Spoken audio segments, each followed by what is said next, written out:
de l'inscrire, disons, dans les jours actuels, je dirais, parce que... Bienvenue sur Icônes et Silences, la chaîne où les murmures de l'histoire rencontrent la vérité de nos légendes.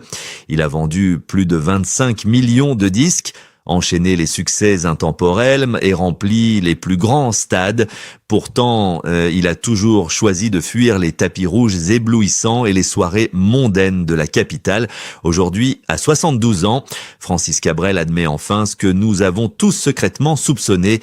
Derrière la douceur de ses ballades et la poésie de ses mots se cache une lutte féroce, une guerre silencieuse mais acharnée pour protéger son âme contre une machine qui dévore tout sur son passage.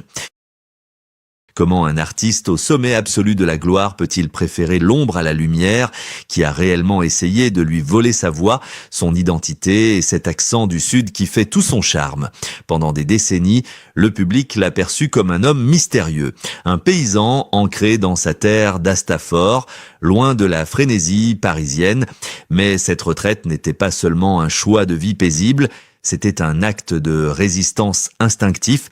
Sous les projecteurs aveuglants de la célébrité, Francis Cabrel était devenu l'une des voix les plus rassurantes de France, un repère pour une nation entière. Mais en coulisses, les blessures étaient profondes. Il a dû faire face à un système impitoyable qui ne voyait en lui qu'un produit à formater.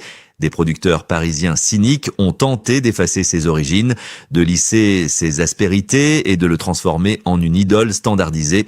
Ce n'est qu'avec le recul du temps, du haut de ses 72 années, qu'il laisse entrevoir la réalité de ses affrontements.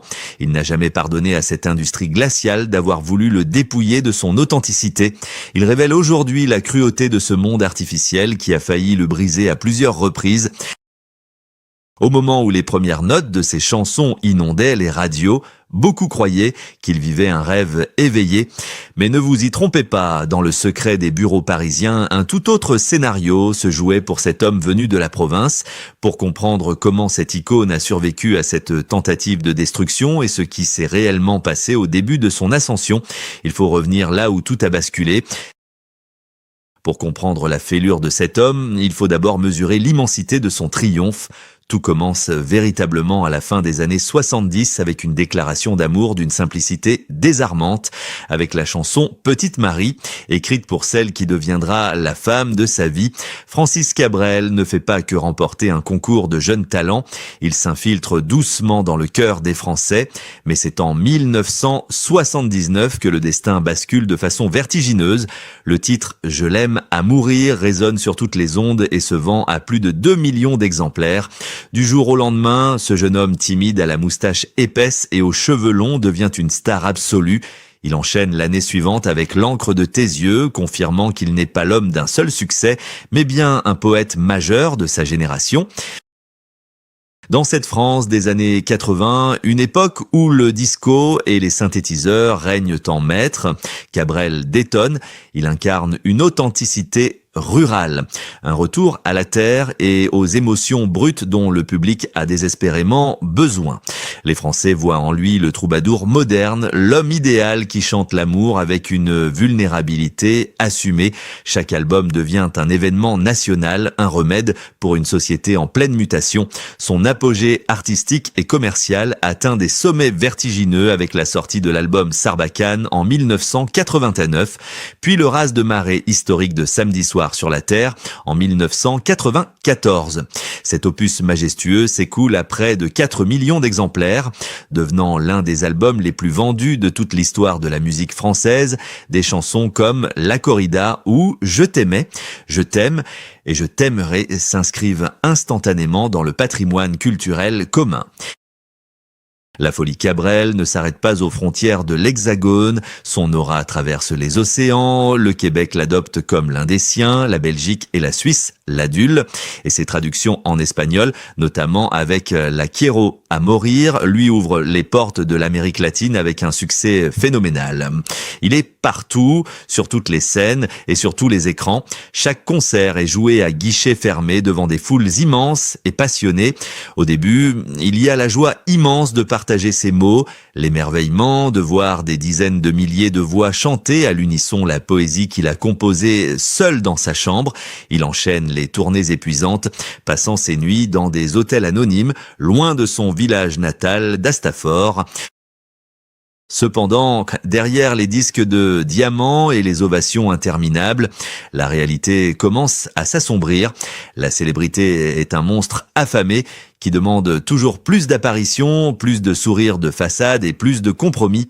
Francis Cabrel, profondément attaché à son intimité et à sa liberté, ressent les premiers vertiges de cette surexposition étouffante. La pression pour maintenir cette image de l'icône romantique parfaite devient une charge écrasante sur ses épaules.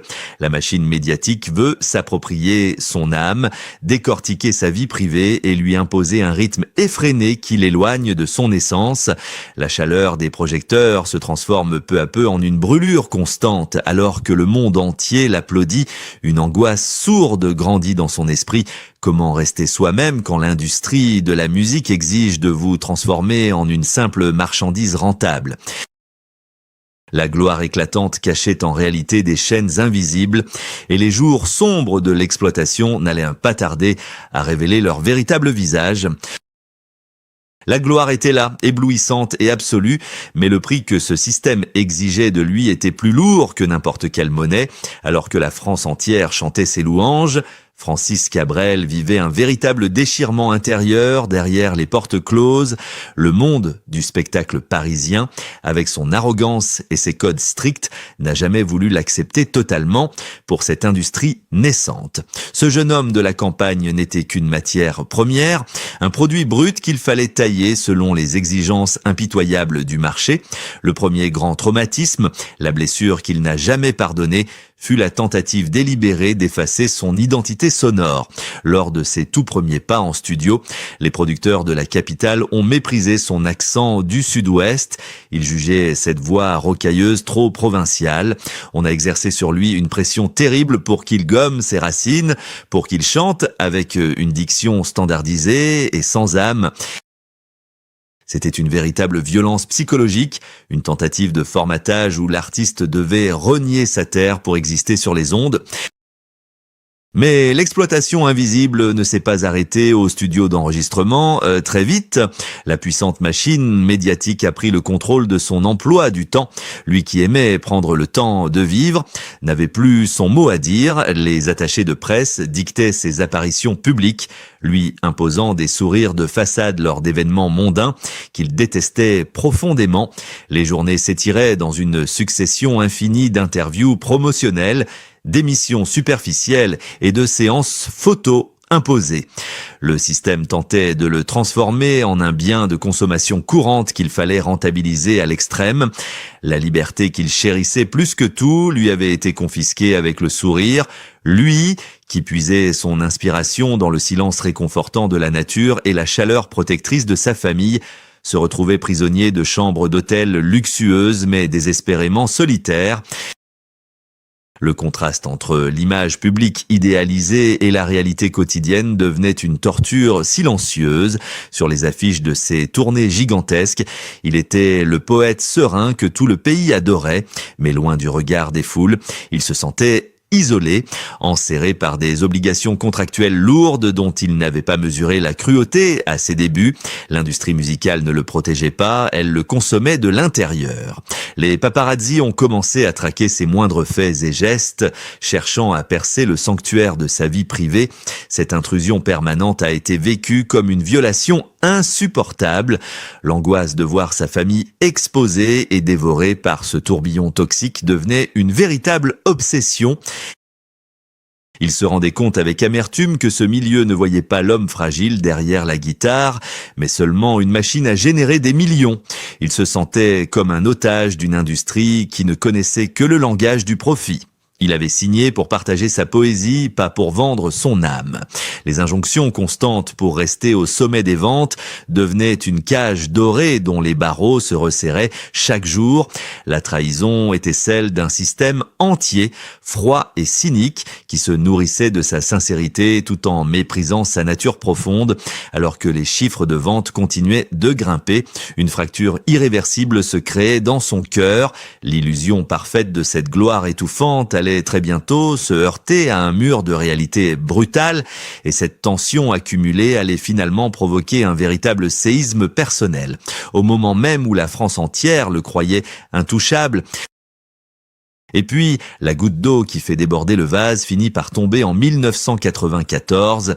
C'est l'année de tous les superlatifs. L'année où l'album Samedi soir sur la Terre écrase absolument tout sur son passage. Avec près de 4 millions d'exemplaires vendus, cet immense triomphe aurait dû être l'apothéose d'une carrière parfaite. Le moment de savourer une victoire écrasante. Mais pour Francis Cabrel, ce sommet vertigineux se transforme paradoxalement en un gouffre d'angoisse terrifiant. La lumière des projecteurs devient si intense qu'elle menace de le rendre aveugle à sa propre existence. Le succès phénoménal de cet album déclenche une véritable hystérie collective, une fureur médiatique qui envahit chaque parcelle de sa vie. Il n'est plus seulement un chanteur populaire, il est devenu un phénomène de société que tout le monde veut s'approprier. Les journalistes campent presque devant sa porte, les magazines scrutent le moindre de ses mouvements et la pression populaire atteint un niveau suffocant. Le sanctuaire qu'il avait mis tant d'années à construire autour de sa famille est violemment attaqué par cette célébrité dévorante. L'homme qui chantait l'amour paisible et les paysages tranquilles se retrouve pris au piège dans l'œil d'un cyclone médiatique impitoyable. Il se sent littéralement dépossédé de lui-même, englouti par une image gigantesque qui ne lui correspond plus. L'industrie musicale, ivre de ses chiffres de ventes astronomiques, en demande toujours plus de tournées colossales, plus de plateaux de télévision épuisants, plus d'interviews où il faut répéter inlassablement les mêmes mots vides de sens. C'est à cet instant précis, alors que le pays entier scande ses refrains, qu'une crise profonde le frappe de plein fouet, le burn-out le guette, une fatigue de l'âme si lourde qu'il envisage sérieusement l'impensable. Francis Cabrel pense tout arrêter, il songe à poser sa guitare pour toujours, à fuir définitivement ce milieu qui consomme les artistes jusqu'à la moelle, à disparaître totalement pour sauver sa peau et protéger les siens. L'idée de tout abandonner tourne en boucle dans son esprit épuisé. Le monde du spectacle, qu'il avait porté au nu, l'a laissé complètement exsangue, vide et terriblement seul face à ce miroir déformant de la gloire. Beaucoup auraient sombré dans la dépression ou cédé définitivement à ces sirènes toxiques pour garder leur trône. Mais cet homme du Sud n'allait pas se laisser détruire si facilement. Il allait trouver une porte de sortie inattendue, un moyen radical et éclatant de reprendre le contrôle absolu de son destin et de sa voix. L'histoire aurait pu s'arrêter là, sur l'image d'un homme brisé par son propre succès, mais Francis Cabrel a choisi la rébellion, une rébellion silencieuse, élégante, mais d'une fermeté absolue. Arrivé à l'âge de la sagesse, cet artiste de 72 ans ne se cache plus pour dénoncer ce qui l'a fait souffrir. Il a décidé de briser le silence, non pas par des éclats de voix vengeurs sur les plateaux de télévision, mais par des actes fondateurs et des paroles d'une lucidité tranchante lors de rares entretiens. Il a finalement pointé du doigt cette machine parisienne qui broie les âmes.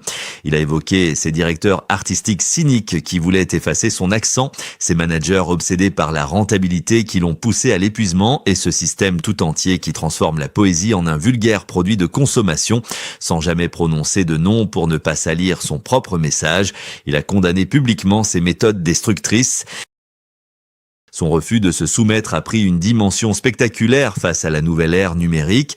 Pendant de longues années, il a catégoriquement refusé de voir son catalogue musical sur les plateformes de streaming en ligne. Ce n'était pas l'acte d'un homme dépassé par la technologie, mais le cri d'alarme d'un créateur outré. Il dénonçait avec force l'exploitation moderne où des géants de l'industrie paient les artistes des miettes pour des millions d'écoutes. Par ce boycott assumé, il a défendu la dignité dignité de toute une profession, prouvant qu'il n'avait jamais oublié les contrats abusifs et le mépris de ses débuts. Mais sa plus belle victoire sur ce monde artificiel se trouve dans son refuge, loin de la capitale. À Stafford, il a créé une forteresse protectrice pour la nouvelle génération. Avec l'association Voix du Sud et ses rencontres musicales, il a mis en place un sanctuaire où les jeunes talents peuvent éclore sans être dévorés par les loups de l'industrie. Il les met en garde contre les illusions de la célébrité, contre ces producteurs avides qui exigent de changer une voix, un style ou une identité pour vendre quelques disques de plus. Francis Cabrel a transformé son traumatisme initial en un bouclier pour les autres. Il a repris le contrôle absolu de son récit et de sa destinée. Le public, d'abord surpris par cette intransigeance, a fini par comprendre et par saluer ce courage immense. Les médias ont dû s'incliner devant cet homme qui a préféré la vérité de sa terre aux mensonges brillants du show business. Cette prise de parole puissante résonne aujourd'hui comme un héritage moral incontestable et une formidable leçon de survie. Et cette leçon de vie ne s'adresse pas seulement aux musiciens, elle nous questionne tous sur notre propre rapport à l'authenticité et au succès. Comment cette histoire bouleversante peut-elle nous inspirer aujourd'hui et quel message universel cet immense artiste nous laisse-t-il pour l'avenir? C'est ce que nous allons découvrir maintenant. L'histoire de Francis Cabrel dépasse largement le cadre de sa propre carrière. Elle agit comme un miroir tendu vers une industrie du divertissement souvent aveuglée par le profit. Son parcours résonne comme un avertissement pour toutes les générations futures. Que se passerait-il si le monde du spectacle traitait enfin les artistes comme des êtres humains avec leur fragilité et non plus comme de simples produits de consommation jetables? Sommes-nous véritablement prêts à écouter la douleur de nos idoles avant que les lumières de la scène ne s'éteignent pour toujours? Cette réflexion nous pousse à regarder au-delà des paillettes et des sourires de façade.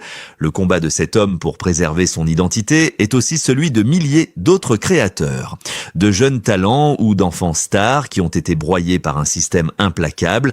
Beaucoup d'entre eux ont perdu leur voix, leur âme et parfois même leur vie dans cette quête illusoire de perfection. Le refus de Cabrel de se plier aux exigences parisiennes est un acte de bravoure qui redonne sa noblesse au mot artiste en refusant de gommer son accent et de trahir ses origines. Il a sauvé l'essence même de son art. Aujourd'hui, lorsque nous écoutons ses chansons, nous ne devons plus seulement entendre des mélodies apaisantes, nous devons y déceler la force d'un homme qui a su dire non. Nous devons faire preuve de compassion et soutenir ceux qui osent briser le silence pour dénoncer les abus d'un milieu impitoyable. Il est de notre devoir de public de protéger cette authenticité et d'exiger le respect pour ceux qui nous font rêver. L'héritage de Francis Cabrel n'est pas seulement musical, il est profondément moral. Il nous rappelle que la véritable grandeur ne se mesure pas au nombre de disques vendus, mais à la capacité de rester fidèle à soi-même. Pour clore ce chapitre de notre émission, imaginons les mots que ce poète de la terre pourrait nous adresser. Je ne cherche ni la vengeance ni la pitié de personne. Je voulais simplement que mon histoire et ma poésie gardent à jamais l'accent de ma vérité.